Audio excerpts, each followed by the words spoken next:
Hello students, science world के YouTube channel पर आप सभी का स्वागत है। हमने जो टॉपिक स्टार्ट कर रखा था वो था सर्कुलेटरी सिस्टम। हम सर्कुलेटरी सिस्टम के क्वेश्चंस देख रहे थे।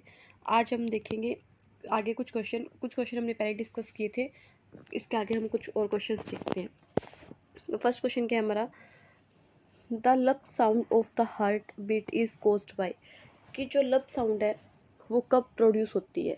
फर्स्ट ऑप्शन है opening the semilunar valves, closer the atrioventricular valves, opening the atrioventricular valves और closer the semilunar valves। देखो हमने देखा था कि हर्ट बनाया था हमने, 4 चैम्बर हर्ट, पहले के लेक्चर्स में आपने देखा होगा। ये था लेफ्ट एट्रियम, ये था लेफ्ट वेंट्रिकल, ये राइट एट्रियम और ये राइट वेंट्रिकल। तो हमने देखा था कि एट्रियो वेंट्रिकुलर सेप्टम, ये जो बीच में मैंने बनाया है ये है एट्रियो वेंट्रिकुलर सेप्टम। तो एट्रीवेंट्रिकुलर सेप्टम पे यहाँ पे क्या होता है, वाल्व्स प्रेजेंट होते हैं दोनों साइड। ये जो वाल्व है इन्हें हम बोल देंगे एट्रियोवेंट्रिकुलर वाल्व। तो ये वाल्व एट्रियोवेंट्रिकुलर सेप्टम पे प्रेजेंट है तो इनको हम बोल देंगे एट्रियोवेंट्रिकुलर वाल्व। और ये थे कौन से, दो थे। इधर वाला तो था ट्राइकस्पिड, ये तो हो जाएगा ट्राइकस्पिड, और ये हो जाएगा बाइकस्पिड।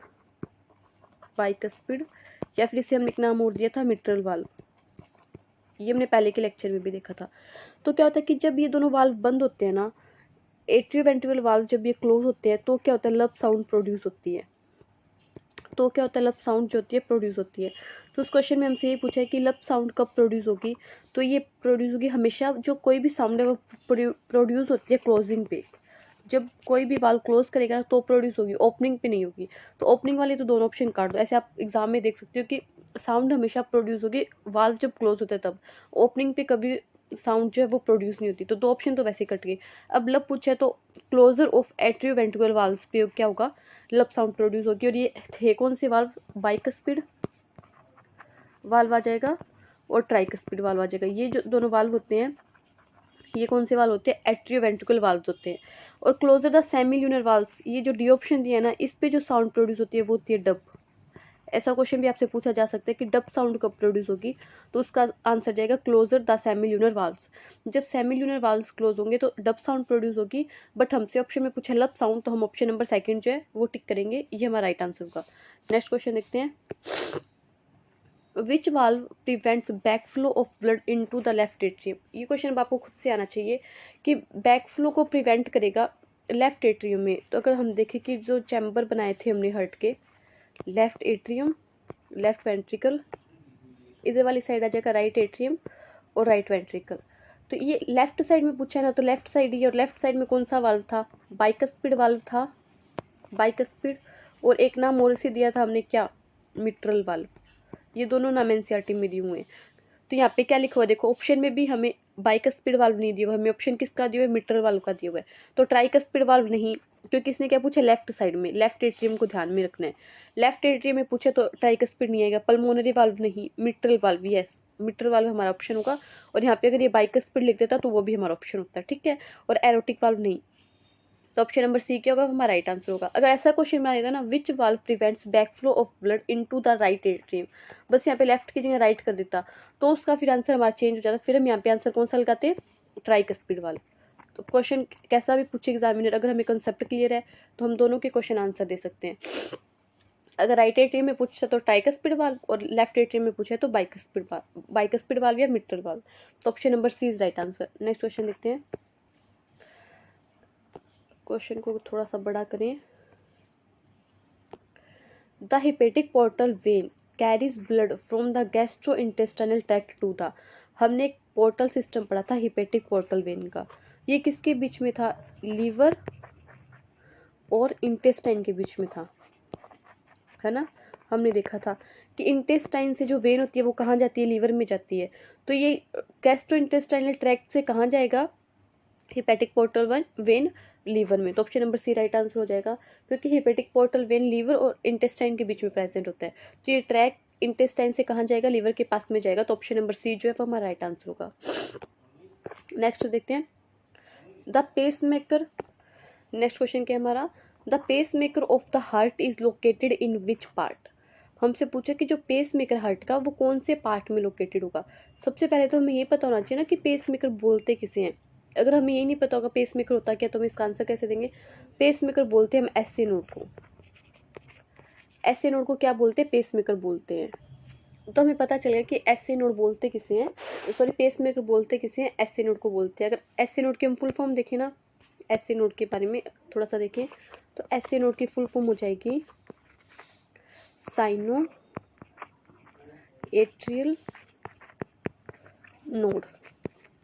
ये एसए नोड की फुल फॉर्म होती है। देखो ये प्रेजेंट का होता है, it is present in upper side, upper right corner in right atrium. मतलब इतना पता चल गया कि राइट एट्रियम ही होगा। अभी हम इसकी पोजीशन भी बना के देखेंगे डायग्राम में कहाँ होगी। देखो वही हम अपना अगर 4 चैम्बर हार्ट बनाए जो हम बना रहे हैं, तो ये हमने बनाया 4 chamber heart. Left atrium, left ventricle, right atrium और राइट वेंट्रिकल। अभी हमने देखा जो एसए नोड है वो राइट एट्रियम में प्रेजेंट होगा। राइट एट्रियम में भी अपर साइड में राइट कॉर्नर पर, हम ऐसे बोल सकते हैं कुछ इस तरीके से, ये क्या होगा, एसए नोड हो जाएगा। ठीक है, तो हमसे क्या पूछा था, एसए नोड की पोजीशन पूछी थी, क्योंकि एसए नोड को ही हम क्या बोलते हैं, पेस मेकर बोलते हैं। अब जिस बच्चे को पता होगा कि मैम पेस मेकर बोलते किसे, वही तो इसकी पोजीशन बता पाएगा ना। तो हम क्वेश्चन देखें कि the pacemaker of heart is located in which part, तो राइट एट्रियम। अभी हमने देखा था चैम्बर हार्ट बना के, तो राइट एट्रियम में प्रेजेंट था, अपर कॉर्नर पे राइट साइड में। तो option number B is right answer. Next question देखें, the sino atrial node is also known as the. अब देखो सेम वैसा ही क्वेश्चन आ गया कि साइनो एट्रियल नोड जो ऐसे नोड है हम उसे किस नाम से जानते हैं। एट्रियोवेंट्रिकल नोड नहीं, एट्रियोवेंट्रिकल नोड तो हो गया एवी नोड, ये नहीं आएगा। बंडल ऑफ हिज नहीं, पुरकिंजे फाइबर्स नहीं, pacemaker of the heart. Option number D is right answer. अभी हमने देखा था ना कि ऐसे नोड को हम क्या बोलते हैं, पेस मेकर भी बोलते हैं हार्ट का। तो ऑप्शन नंबर डी जो हमारा राइट आंसर होगा। नेक्स्ट देखते हैं question number 9, the pulmonary veins carry, कि पल्मोनरी वेन्स क्या कैरी करते हैं।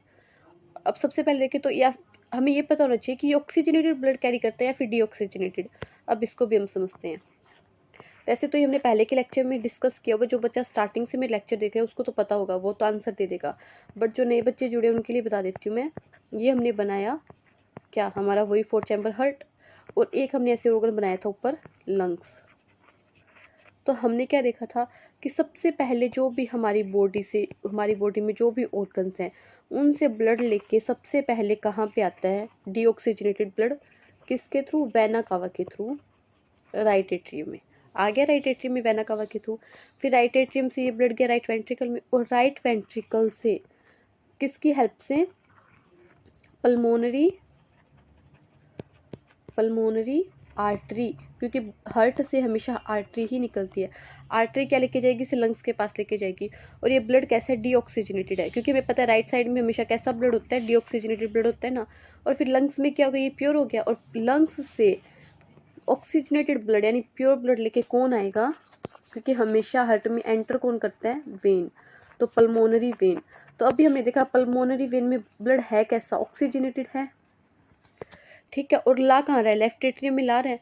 तो क्वेश्चन को देखो, ये रहा हमारा question, the pulmonary veins carry. अब हमने देखा ऑक्सीजनेटेड ब्लड लेके आता है लंग्स से, तो डीऑक्सीजनेटेड वाले तो ऑप्शन ही काट दो। Oxygenated blood from lungs to the heart, yes lungs से लेके आएगा, लंग्स से कहाँ लेके आएगा, हार्ट में लेके आएगा। हमसे चैम्बर तो पूछा ही नहीं इसमें कौन से चैम्बर में लेके आता है, हमें तो चैम्बर भी पता है कौन सा, लेफ्ट एट्रियम में लेके आता है। अगर हमसे चैम्बर पूछता है तो हम बता देते कौन से चैम्बर में लेके आता है, लेफ्ट एट्रियम में। तो option number A right answer हो जाएगा। इसमें क्या लिखा है, oxygenated blood from the heart to the lungs, नहीं लंग्स के पास थोड़ी ना लेके जाते हैं, हार्ट के पास लेके आता है ना लंग्स से। तो option number A is right answer. Next देखते हैं, the coronary arteries supply blood to the. अब देखो हमें पता है कि हमारी बॉडी को क्या चाहिए, ब्लड चाहिए, ब्लड चाहिए, क्योंकि उसमें क्या होता है, ऑक्सीजन होता है, जिससे हमारी बॉडी क्या करती है, वर्क करती है। तो जो हमारा हार्ट है, हम ये जो हार्ट बना रहे हैं, तो ये भी एक ऑर्गन है ना, इसको भी तो ऑक्सीजन चाहिए तभी तो ये काम कर पाएगा। तो हमारी बॉडी में एक सिस्टम होता है जिसे हम बोलते हैं कोरोनरी सिस्टम, कोरोनरी सिस्टम। ये सिस्टम क्या करता है, इसमें आर्टरी होती है, वेन होती है, और ये सिस्टम ब्लड सप्लाई करता है किसको, हार्ट को। कि हार्ट भी तो एक ऑर्गन है, उसको भी तो ऑक्सीजन चाहिए, नहीं तो हार्ट की मसल्स कैसे काम करेगी। तो जो कोरोनरी आर्टरीज होती है वो ब्लड सप्लाई किसको करेगी, हार्ट मसल्स को करेगी। क्योंकि हार्ट भी तो खुद एक ऑर्गन है ना, खुद से समझो। अगर हमारे हर ऑर्गन को ब्लड चाहिए, ऑक्सीजन चाहिए काम करने के लिए, तो हार्ट भी तो हमारी बॉडी का एक ऑर्गन है, तो उसको भी ऑक्सीजन चाहिएगा। तो उसके लिए बॉडी में एक सिस्टम होता है जिसे हम बोलते हैं कोरोनरी सिस्टम। उसके थ्रू क्या होता है, हमारी बॉडी को ब्लड सप्लाई होता है। तो कोरोनरी आर्टरी किसको ब्लड सप्लाई करेगी, हार्ट मसल्स को। तो ऑप्शन नंबर सी हमारा राइट आंसर हो जाएगा। नेक्स्ट देखते हैं, which of the following is not a component of plasma. अब थोड़ा सा प्लाज्मा के बारे में समझते हैं क्या होता है। देखो थोड़ा सा प्लाज्मा के बारे में देखते हैं। सबसे पहले देखो, जो हमारा ब्लड होता है इसके दो कंपोनेंट होते हैं। जब आप ये चैप्टर स्टार्ट करोगे ना, तो उसके स्टार्टिंग में ये दिया हुआ है कि हमारे ब्लड के दो कंपोनेंट होते हैं। First is plasma and second is आ जाएगा फॉर्म्ड एलिमेंट्स। ठीक है, फॉर्म्ड एलिमेंट्स के बारे में हम थोड़ा सा देखें तो इसमें हमारी सेल्स आ जाएगी, जैसे आरबीसी आ गई, डब्ल्यूबीसी आ गई, प्लेटलेट्स आ गया। तो ये जो हमारी सेल्स आएंगी वो तो आ जाएंगी फॉर्म्ड एलिमेंट्स में। और जो प्लाज्मा में आएगा वो अब हम देखते हैं क्या आएगा। सबसे पहले तो देखो, ब्लड का 55% पार्ट जो होता है प्लाज्मा, तो ये PYQ पूछा गया है कि ब्लड का कितने परसेंट प्लाज्मा पार्ट होता है। तो ब्लड का 55% होता है वो प्लाज्मा होता है, और 45% जो पार्ट होता है वो होता है फॉर्म्ड एलिमेंट्स। तो हमें ध्यान रखना है। अब हम थोड़ा सा देखें कि प्लाज्मा में क्या होता है। प्लाज्मा होता है ये एक विस्कस सबस्टांस है। विस्कस यानी जैसे जो शहद देखा होगा आपने, हनी, जैसे हनी, अगर हम हनी को डालें ज़मीन पे तो वो बहुत धीरे धीरे जाएगा, और अगर हम पानी को डालें तो वो बहुत जल्दी चला जाएगा। तो विस्कोसिटी आपने फिजिक्स में भी पढ़ी होगी। तो विस्कस सबस्टांस होता है कि हम बोल सकते हैं कि थोड़ा सा गाढ़ा होता है। ठीक है, तो एक विस्कस सबस्टांस है। और इसका कलर भी लिखा हुआ है NCERT में, लाइट येलो कलर बोल सकते हो आप, लाइट येलो कलर का होता है ये। और ये कितना पार्ट बनाता है, हमने देखा ब्लड का 55% पार्ट बनाता है, 55% पार्ट ऑफ ब्लड। और 45% कौन बनाता है, फॉर्म्ड एलिमेंट्स बनाते हैं। अगर हम प्लाज्मा का कॉन्स्टिट्यूशंस देखें तो जो प्लाज्मा है उसमें 90 to 92% तो क्या होगा, वाटर होगा। इतना तो इसमें वाटर ही मिल जाएगा। और इसके अलावा 6 to 8% क्या होगी, प्रोटीन्स होगी। 6 to 8% क्या होगी, प्रोटीन्स होगी। और प्रोटीन्स कौन सी होगी, एल्ब्यूमिन, ग्लोब्यूलिन एंड फाइब्रिनोजन। ये 3 टाइप की हमें प्रोटीन देखने को मिलती है। ठीक है, और कुछ इसके साथ में हमें कुछ आयंस भी देखने को मिलते हैं। आयंस लाइक सोडियम हो गया, कैल्शियम हो गया, मैग्नीशियम हो गया, क्लोराइड आयन हो गया, इस टाइप के कुछ आयन भी हमें देखने को मिलते हैं। और इसके साथ ही हमें क्या देखने को मिलता है, इसमें कुछ क्लोटिंग फैक्टर्स। क्लोटिंग फैक्टर जो होते हैं वो कहाँ प्रेजेंट होते हैं, प्लाज्मा में present. Clotting factors are present in plasma. तो ये कुछ चीज़ें हमें प्लाज्मा में देखने को मिलती है। तो अब हम देखें कि हमारा क्वेश्चन क्या था कि प्लाज्मा में हमें क्या देखने को मिलता है, ये था ना। तो हमने देखा फाइब्रिनोजन प्रोटीन होगी, ये ब्लड क्लोट में हेल्प करती है, ब्लड को क्लोट करने में हेल्प करती है। एल्ब्यूमिन प्रोटीन भी होगी, यस। हीमोग्लोबिन, हीमोग्लोबिन कहाँ देखने को मिलता है हमें, आरबीसी में। और आरबीसी किसका पार्ट है, आरबीसी पार्ट है फॉर्म्ड एलिमेंट्स का, ना कि प्लाज्मा का, है ना। अभी हमने देखा कि आरबीसी किसका पार्ट है, फॉर्म्ड एलिमेंट्स का, प्लाज्मा का तो पार्ट है ही नहीं आरबीसी। तो ऑप्शन नंबर सी हमारा राइट आंसर हो जाएगा। और इम्यूनोग्लोबुलिन्स बोल दो या फिर ग्लोबुलिन प्रोटीन जो हमने देखी थी ना, उसे ही इम्यूनोग्लोबुलिन भी बोलते हैं। तो ये भी देखने को मिलेगा।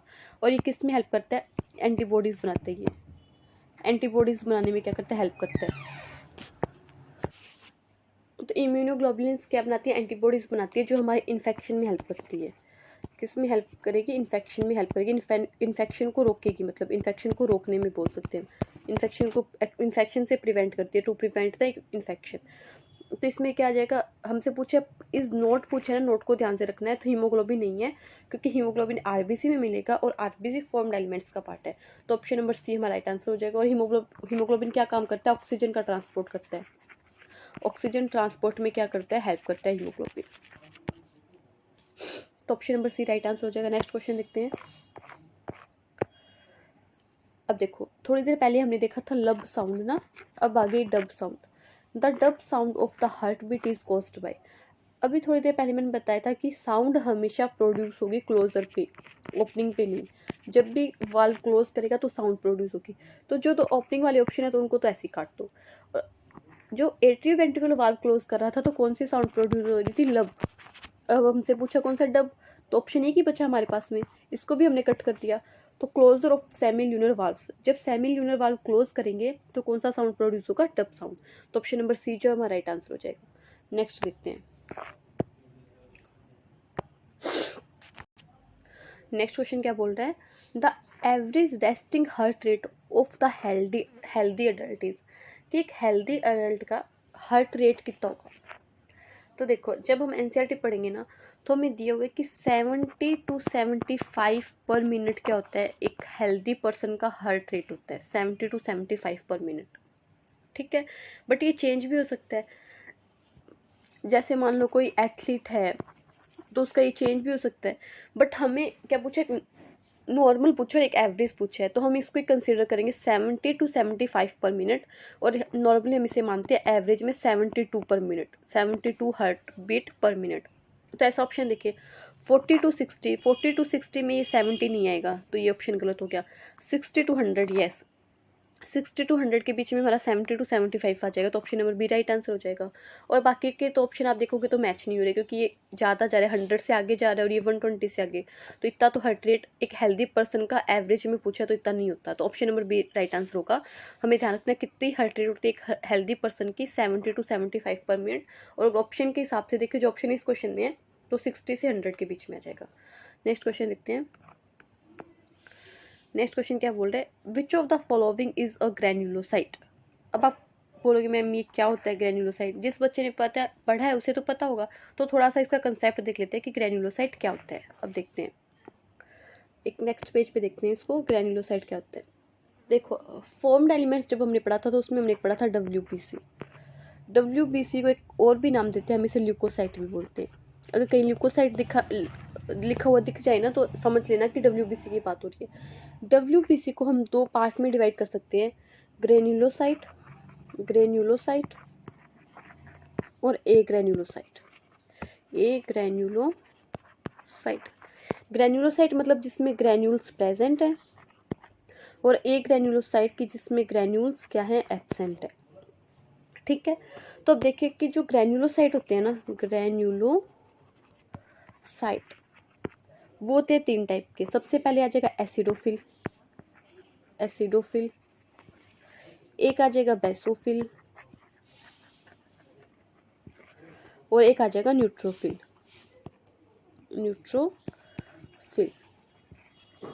ये तो 3 हो गए ग्रेन्युलोसाइट। अब देखिए एक ग्रेन्युलोसाइट,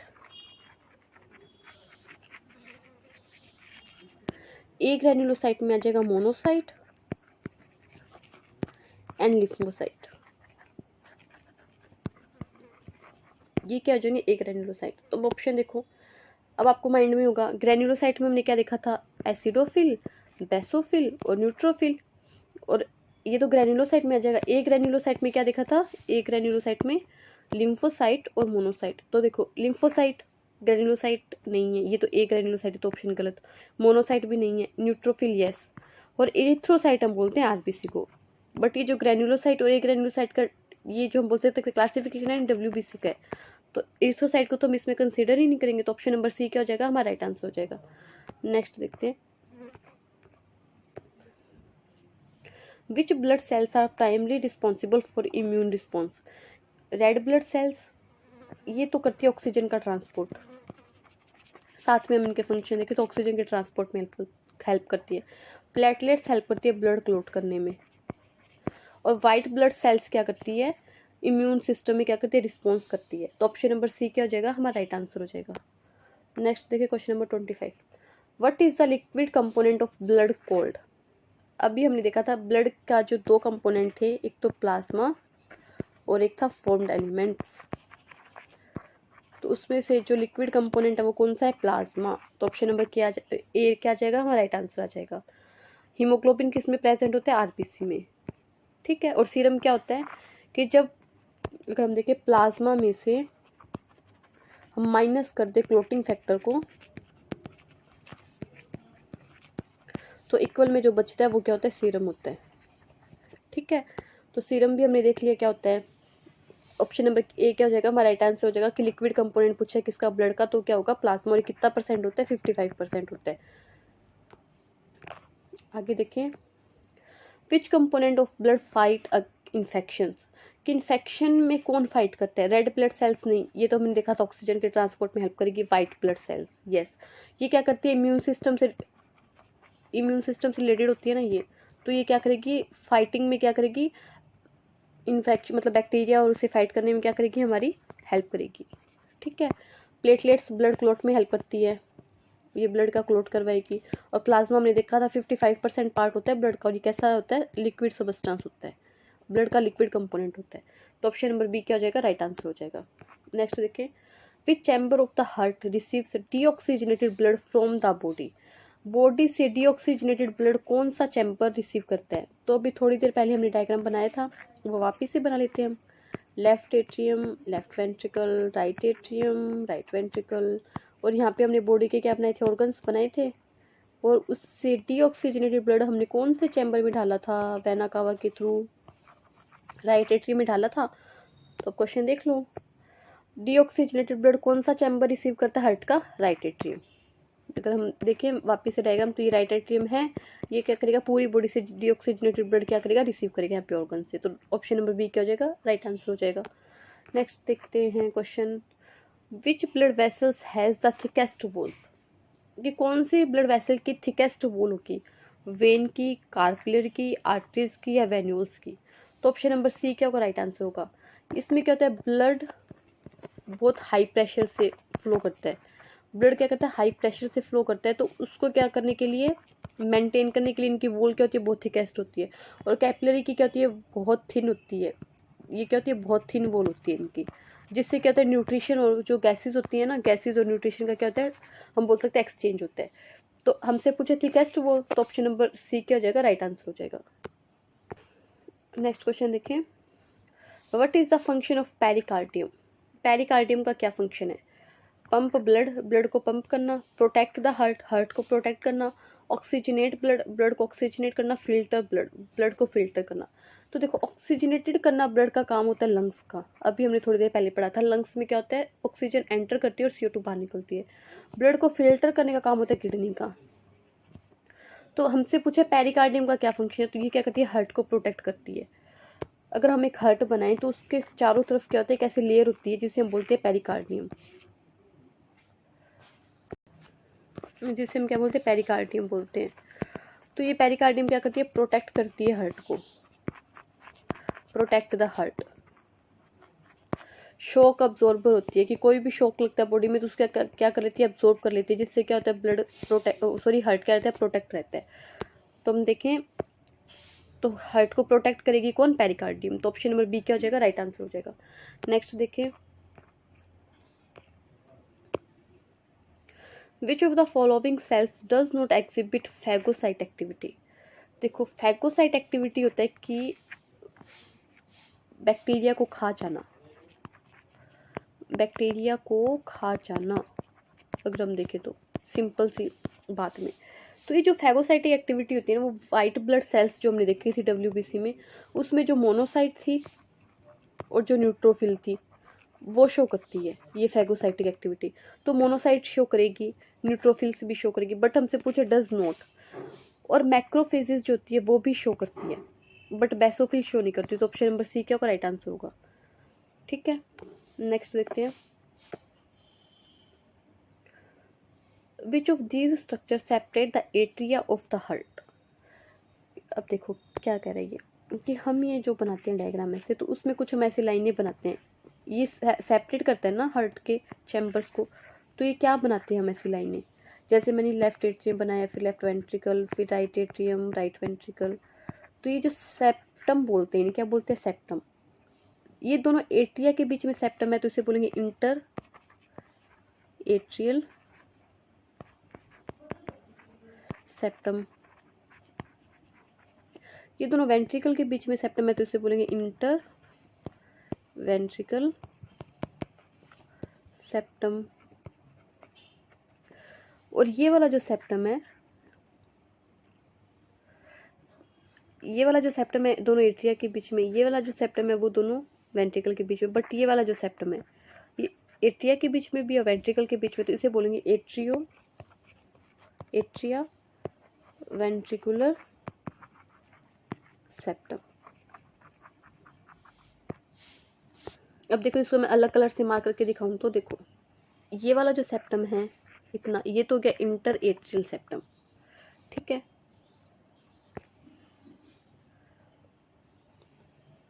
उसके बाद में ये वाला जो सेप्टम है ये हो गया interventricular septum.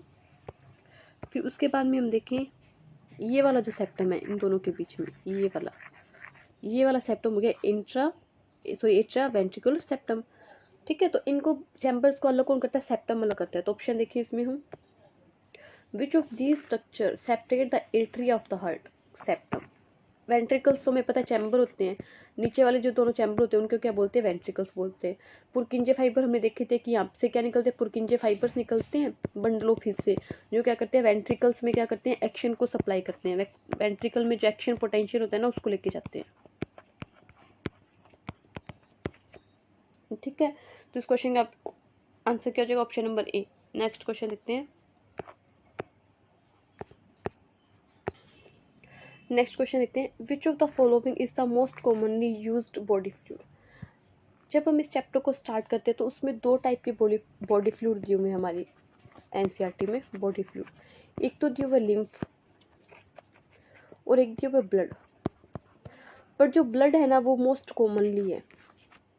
Most commonly body fluid किसे बोला गया, ब्लड को बोला गया। तो ऑप्शन नंबर ए क्या हो जाएगा, राइट आंसर हो जाएगा, ठीक है। नेक्स्ट क्वेश्चन लिखते हैं, नॉन ग्रैनुलर WBC-R। हमने देखा था दो टाइप की WBC, ग्रैनुलर और नॉन ग्रैनुलर। तो इसमें क्या पूछे, नॉन ग्रैनुलर में हमने दो देखी थी, मोनोसाइट एंड लिम्फोसाइट।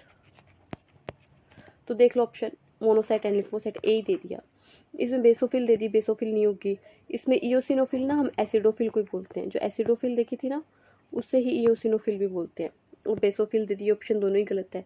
इसमें इयोसिनोफिल दे दी, ये गलत है, मोनोसाइट तो होती है, बट इसमें दोनों ऑप्शन मैच नहीं करने हैं ना, तो ऑप्शन नंबर ए क्या होगा, हमारा राइट आंसर होगा। नेक्स्ट देखते हैं,